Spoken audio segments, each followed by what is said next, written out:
I am not on the side of Elon Musk and Trump in this debate. And I think that, Elon Musk has been at Mar-a-Lago for a bit too long and thinks that that is the sample of what MAGA is, and it simply isn't. Welcome to the John Amanchukwu Show. Thank you so much for tuning in. Do me a big favor and subscribe to my YouTube channel.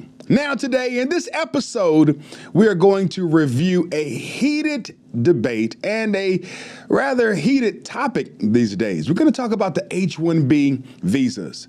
But we have two wonderful individuals who will go back and forth like ping pong. So get your popcorn. We're going to have Candace Owens debating with Mikhaila Peterson on this issue on the Piers Morgan Show. Take a look at this. This conversation that we're having is something that I would almost refer to as MAGA 101. This is like a freshman year class in MAGA college.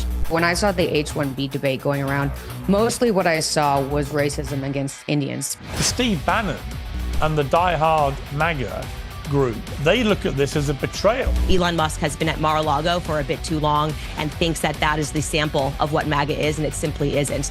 I think it's funny that you mentioned ad hominem attacks after you released a 26-minute video detailing my dad's benzo withdrawal and allergic reactions out on YouTube.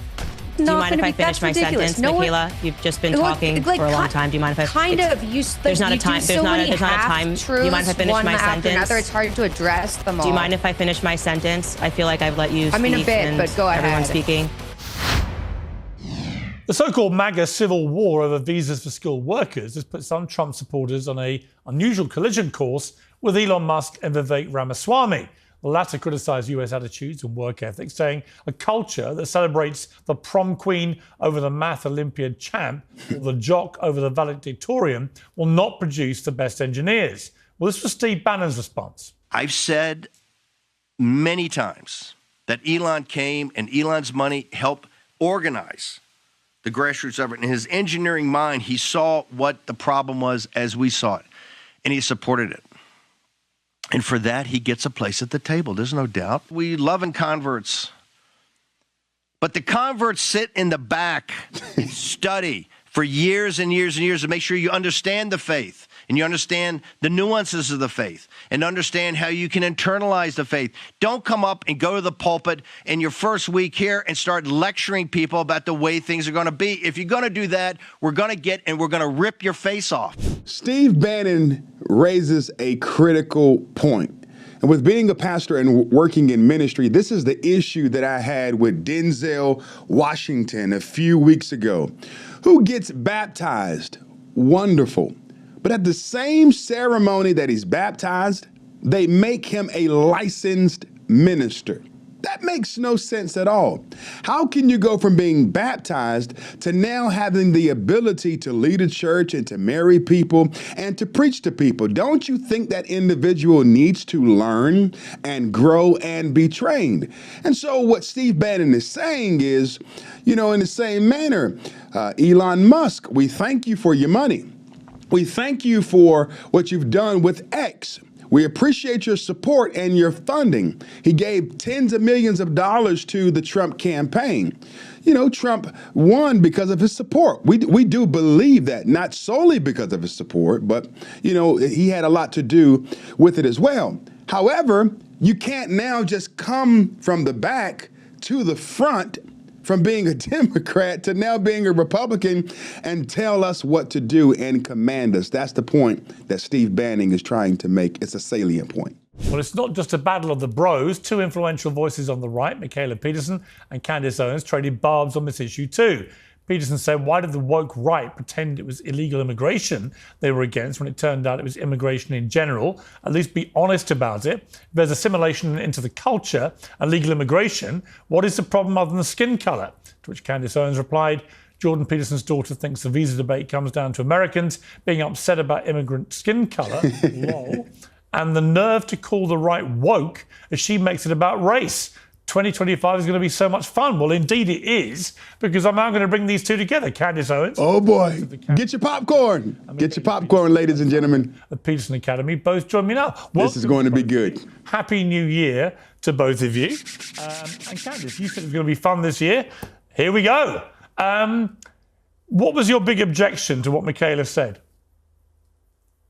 Well, first and foremost, just to be someone that's so new in this country and then to immediately castigate or to cast aside everybody that's in here and say, well, guess what? You're just a bunch of racists. You don't like brown skin, while at the same time referring to us as woke, was just mind-boggling to me. Just as Steve Bannon said, it means that she hasn't spent the time to understand who and what the American people are, what the MAGA movement is, and why they have concerns about this program.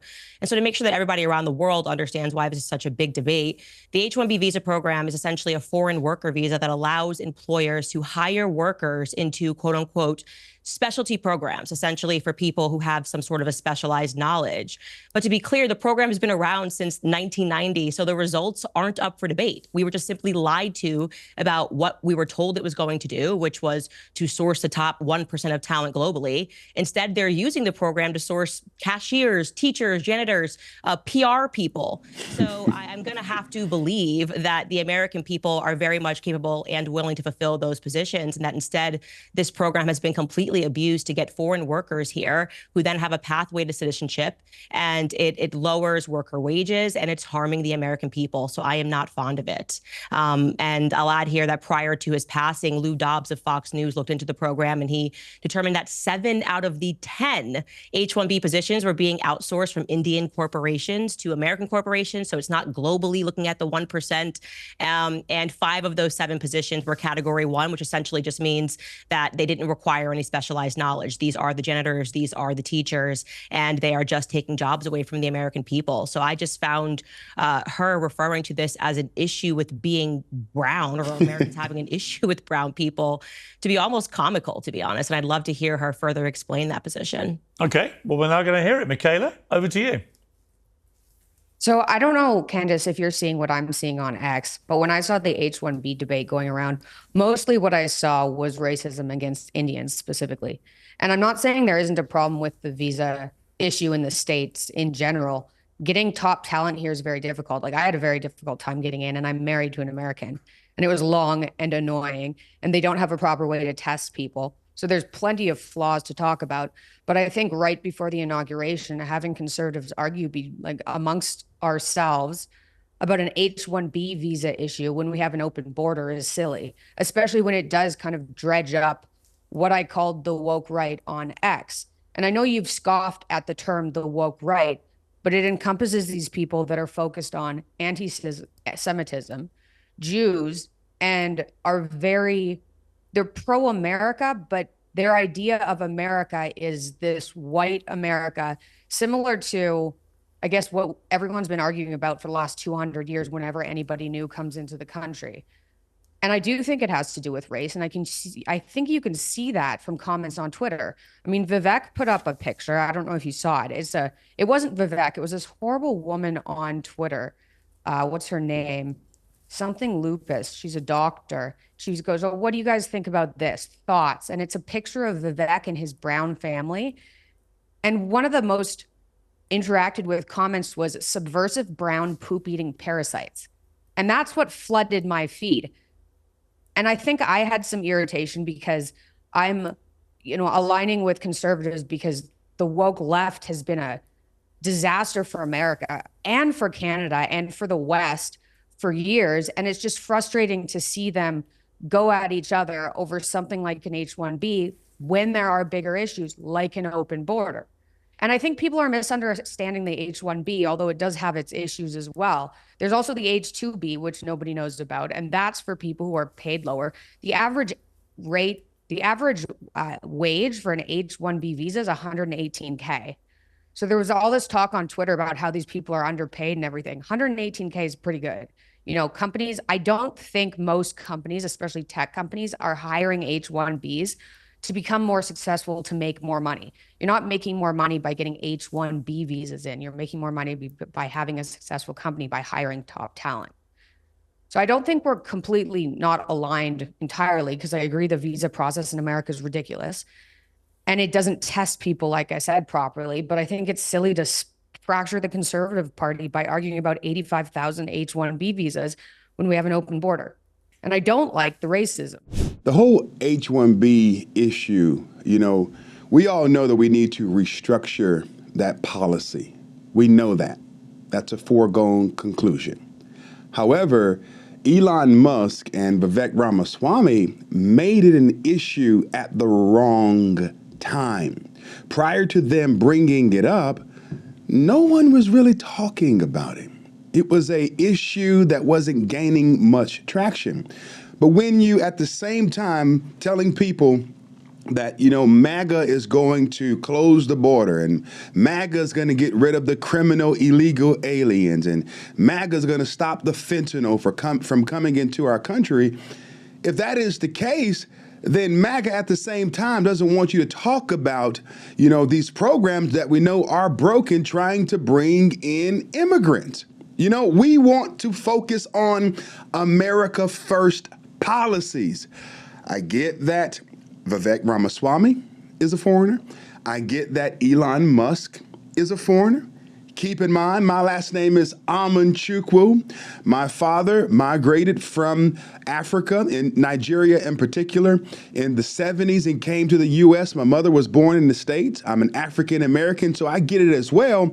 However, if we're going to be MAGA and talk about America first, then we need to push off the whole H-1B visa campaign and let's address some other issues first before we get to the H-1B visa saga.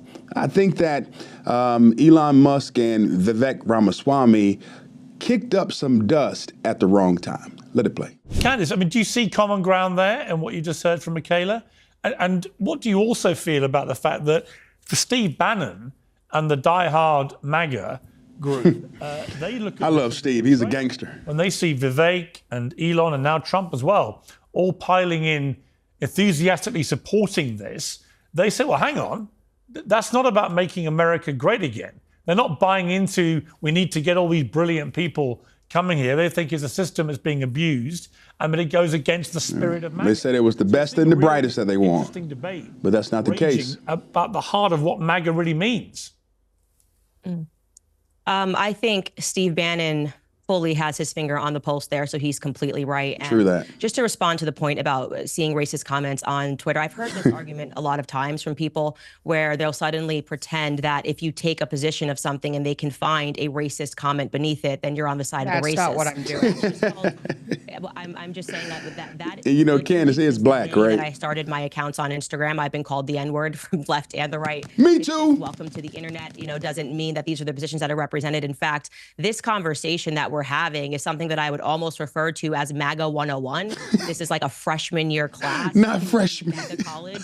I've been hearing this debate, have spoken about this debate on stage. I've spoken at more than 100 universities. And to be frank with you, because I came over from the left, when I first got into this movement, I thought the same thing. I thought, okay, well, I don't understand what the issue is if it's legal migration. But I then listened to people and I wanted to understand where people were coming from. And I opened my mind to what they were saying and realized that they were very much correct. And I think that's sort of where you get into trouble with the MAGA movement, when you just instantly sweep away and condemn everyone and say, well, some people were saying racist stuff about Indians, and so this entire argument now is based on racism. It simply isn't. Vivek, I personally stumped for Vivek. She did. So if you think that I'm going to be on board with people being racist for him, when I went on the ground with him all throughout Iowa when he was running for president, of course I'm also brown myself, but I understand that has nothing to do. Did she have to remind her? Come on. And it is just a fact that the H-1B visa, the majority of the people that are coming into this country are not coming in with any extraordinary skills, are not coming in because they're a part of the 1%. It is being completely abused and jobs are being taken away from the American people. Now, and that's the rub. That's the issue. The MAGA rift, I'm glad to see it. I very much agree with Steve Bannon. The last estimate that was done, by the way, and this speaks to Mikhaila, you saying it's just 85,000 people that are allowed annually. Well, the last estimate that was done in 2019 approximated that 600,000 foreign nationals were here on this visa program, all of them being provided with a pathway to citizenship that doesn't include, in 2 years, you can then get out of that program and become a permanent resident. Okay, so that they're allowed to stay in this country from up to 6 years. They don't apply for permanent residency. Of course, we can assume that the majority of them do, and they're allowed to stay up to 10 years if they go to work for the Department of Defense. Again, all of these applicants have a pathway to citizenship. So you just imagine you're like, yeah, I just went to work in America as a teacher for a couple of years and I became a citizen, or as a janitor for a couple of years and I became a citizen.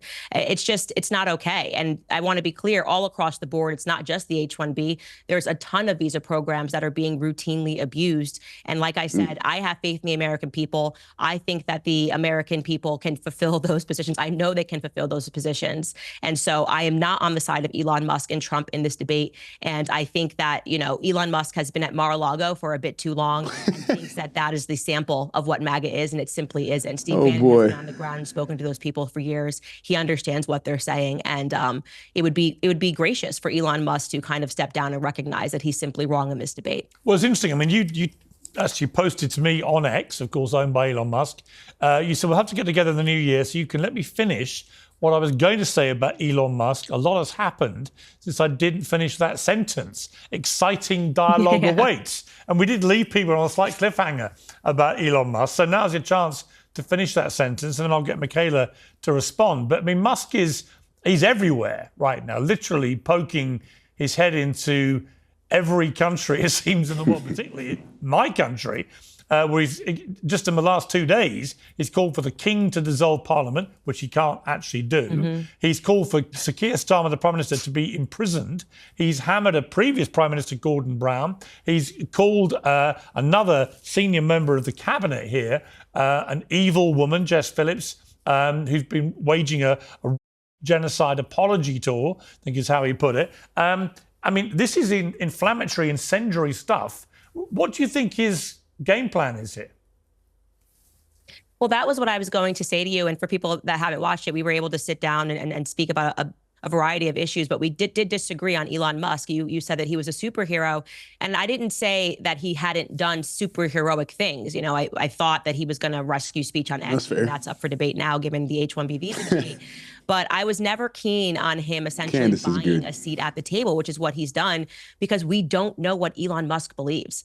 I am a Christian conservative. Elon Musk, of course, is going to be at odds with me and my beliefs because he wants to put brain chips in people's minds. He wants to go to Mars. These things conflict with me theologically. I think he's a transhumanist. What are his perspectives on marriage? He's had how many different women? I think he has up to 13 different children. What is Elon Musk's endgame?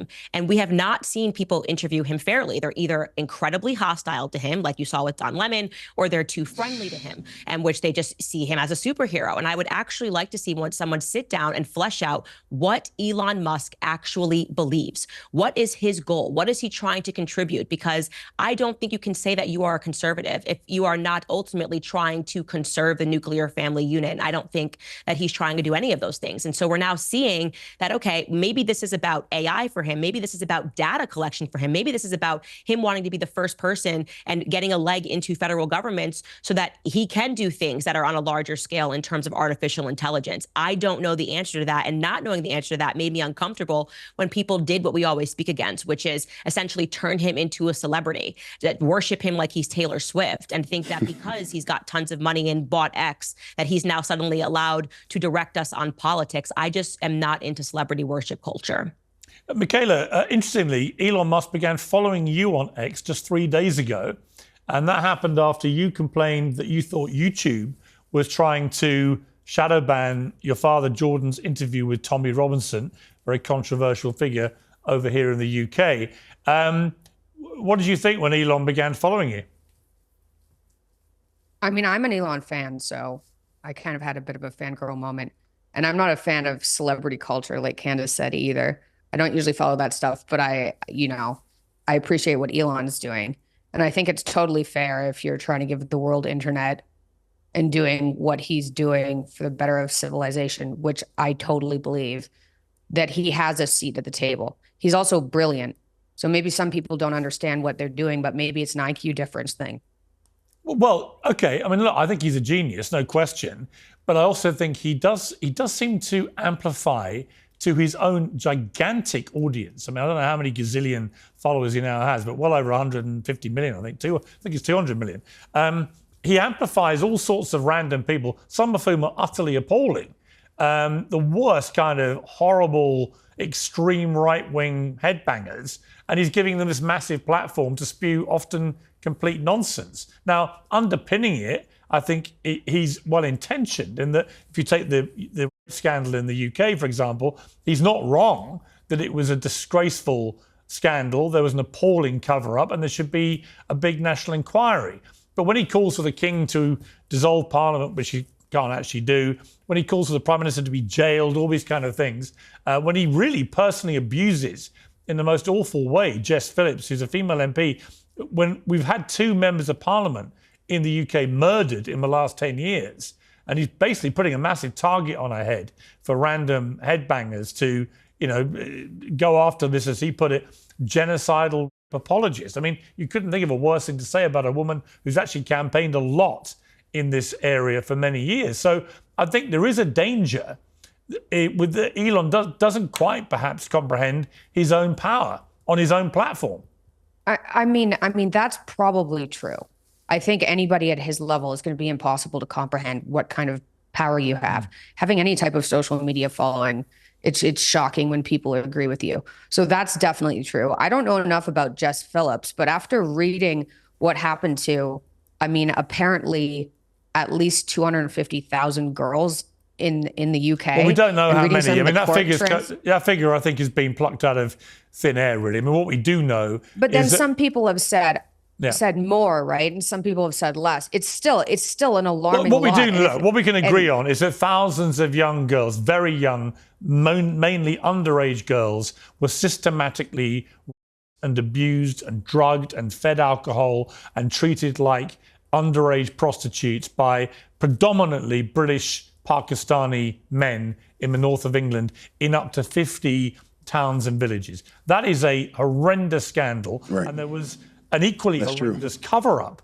from the bottom right to the top of local council authorities and councillors to police who are supposed to be doing their job investigating it, to government at all levels. So all of that is true. Mm-hmm. And it's been a scandal. It's not true that mainstream media ignored it. In fact, it was exposed originally by the Times in the UK, one of the big selling national daily newspapers. They ran a campaign for many years. They started it. They had a whistleblower who'd been one of the victims. It's not true that Tommy Robinson exposed this in the way he tries to pretend. And I'm also not sure that people in America fully understand who Tommy Robinson is, or what his record is. Mm-hmm. I mean, this is a guy who's been to prison 3 times now. He was convicted for attacking a police officer, convicted of, as we now know, contempt of court. He nearly wrecked 2 of the cases involving the 2 of their cases, and he collapsed because he was outside court saying defamatory things. He's been convicted of mortgage fraud, convicted of using a fake passport to get into the United States to avoid them discovering his criminal record. He was a leader of a football hooligan gang in Britain, committing endless acts of violence. This guy is not, I think, the hero that you really want to choose your hill to die on publicly supporting. And yet many Americans are doing that, which I find quite concerning. I would have thought it should it should at least make Americans stop when they see that. And I know you're not American, you're Canadian, but if you take someone like Nigel Farage, who runs the Reform Party in the UK, the fact that he won't have anything to do with Tommy Robinson ought to ring alarm bells to the right in America, I think. Yeah, I mean, that's all fair. And as soon as I posted something that said free, it said something like free Tommy right now, right? And that gained a lot of support. And I had a number of people reach out and explain all that to me.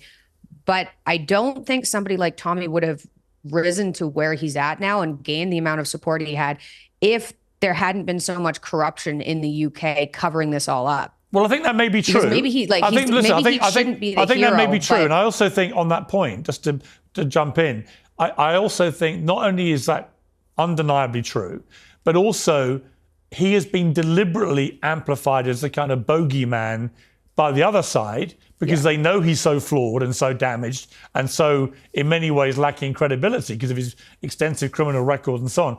They're quite happy for him to be the front man having a go at them because they think it gives them a bit of a pass. I think that can also be true. Yeah, agreed. As for Elon getting involved in it, I think that's probably a reaction because there's been so much jumping up and down about Islamophobia for the last 10-ish years that if people in the UK, especially in the government and police officers, were actually scared to talk about what was going on for fear of being deemed Islamophobic, that's a huge problem. If we can't discuss child because we're worried about being called racist. Like, I understand where Candace is coming from, saying don't throw the racist term around. I do get that, and it's a slippery slope. I completely understand that. But I think what happened and what's going on in the UK is so egregious and so awful. Like, I can't think of a lot worse than finding out about something like this, especially given it's been going on for so long. And especially even people who haven't been talking about it because of the fear of being called Islamophobic. I can't think of anything worse. So I can see why Elon's freaking out. I mean, I agree with you, and I listen. I've discussed with Candace before this very lazy trait people have of apportioning that kind of label to anybody for absolutely anything to shut down debate. I've got to say, in the case of Tommy Robinson, I think he's an unashamed Islamophobe. I mean, this is a guy who, when I interviewed him, the one time I interviewed him, started waving the Quran around and just openly abusing everything about Islam. And to me, that is the definition of an Islamophobic person. So it doesn't mean there aren't people who aren't racist or Islamophobes or sexist or transphobes or any of those things. It doesn't mean there aren't any. Yeah, but it just means you have to be careful about how you throw that kind of accusation around and that your primary motivation is not to shut down debate. I think Tommy Robinson was right to continue to highlight the scandal of the gangs, but he didn't expose it. And I also think there's a big self-interest with him in spewing deliberate lies about the Muslim community and constantly attacking Islam because it makes him money. And I'm very cynical about that. And I think that can also be true. I would also, Candace. Yeah, I also want to add here, just just regarding Elon Musk shifting gears and even speaking about that issue. You are correct. Obviously, I follow UK politics to some degree because of who I'm married to. And I like how she's getting back to the issue at hand. Elon Musk and H-1B visas. Getting so much backlash on the H-1B visa. So I don't really know how sincere Elon Musk was when he weighed into that issue at all. Suddenly, no one's not. Do you mind if I finish my sentence, Mikhaila? You've just been talking for a long time. Do you mind if I? There's not a time. There's not a time. Do you mind if I finish my sentence? It's hard to address them all. Do you mind if I finish my sentence? What is going on? I mean, a bit, but go ahead. Everyone's speaking. Go ahead. You mind letting me finish my sentence? Go ahead. Oh gosh. Go ahead. Go ahead. Thank you, Mikhaila. So what I was just going to say. Thank you, Mikhaila. This is crazy, man. He was trying to shift gears because basically he was trending for almost 2 weeks over the H-1B visa, and he was doubling down, tripling down, quadrupling down, and then suddenly he's just advising on UK politics. And like you said, this issue hasn't been going on forever. It was extensively covered by the mainstream media. It was not brought up by Tommy Robinson. We can have a discussion about what's going on in the UK. That's great. I'm glad that he has spotlighted the issue. But you are correct that most Americans are not up to date on what's happening there. So it did seem like a random shift. And Mikhaila, I do have to say, you say that you're not into celebrity culture, but the way that you respond regarding Elon Musk is very much like a Swiftie. I mean, you haven't even heard what I have to say. Oh, gosh. You're defending everything he says and does to the point that all you do is issue a comment. Not a Swiftie. Your first response back when we were speaking about Elon Musk is, well, it must be an IQ thing if people don't understand him. You keep just calling people stupid, people are racist. No, people are having a different opinion than Elon Musk. And you don't have to have a higher IQ than Elon Musk to have a different opinion from him. Quite frankly, I don't think he is the most socially sharp person in the entire world. He's done incredible things. We can definitely say that he is a genius. It does not make him right on issues of immigration spanning from here to the UK. It's ridiculous. I mean, he's not a king. Well, ladies and gentlemen, you have it here, a back and forth argument between Candace Owens and Mikhaila Peterson. You know, one of the things that I definitely want to highlight and point out before we get into some of these comments in the comment section of this video is that, you know, people loosely throw around the term one being racist or anti-Semitic or transphobic, all of these different things. And it is true. They do it to silence people. So therefore, we want to bludgeon you with a term or an ism to keep you from speaking up and from rebelling against content and information that you disagree with. And I think that that's a cheap tactic. It's a low blow. It's for people who are intellectually unskilled with addressing the issue at hand. And so watch out for people who do that. You know, Candace Owens is outspoken. She's very vocal. She says what she thinks and what she believes. And that's a person that's done that for a long time. She's fought against many issues, and she doesn't shy back from her viewpoints. And I appreciate her for that. She challenges the status quo, and we actually need more of that. I want to get into some of these comments briefly. The first person said, Mr. Wade, he said, laughing my butt off. Piers was enjoying this argument. Most quiet he's ever been, with a laughing emoji. And then the next person said, to say Mikhaila is beyond her depth is an understatement. She wasn't ready for Candace. And then someone else said, Peterson's daughter is here because of her father. No, oh my goodness. But Candace is a self-made woman. And yes, America first is America first. And then someone else said, I have never seen Candace this nice to someone being aggressive towards her. She kind of felt sorry for her, I guess. Someone else said this conversation should have taken place between Mikhaila's dad, Jordan Peterson, and Candace, not the daughter. And then Miss Peterson saying that Elon has too high of an IQ for us to know his motives was peak cringe. Well, there you have it, straight from the comment section. This is what people think and feel about this segment as they went back and forth arguing over H-1B visas. This is my viewpoint of it all. Elon Musk and Vivek Ramaswamy got ahead of themselves. No one was talking about the H-1B visas but them. But since they are foreigners who may have benefited from this program, maybe that is an issue why they are talking about it and discussing it. But it was misplaced. Wrong timing, bad move. And could it be that the reason why the liberal media is saying that, you know, President Trump is also having to play second fiddle to President Elon Musk? It's because you hear more from Elon Musk and the Vivek Ramaswamys of this world than you do of the Vice President J.D. Vance. Could that be the issue that is conjuring up this a little bit of a rift between Elon Musk and President Donald J. Trump? Just my thoughts and what I think. What do you think? Post something below. We want to hear from you. Thank you so much for tuning into this segment. God bless you and God bless America, and subscribe to my channel. Thank you.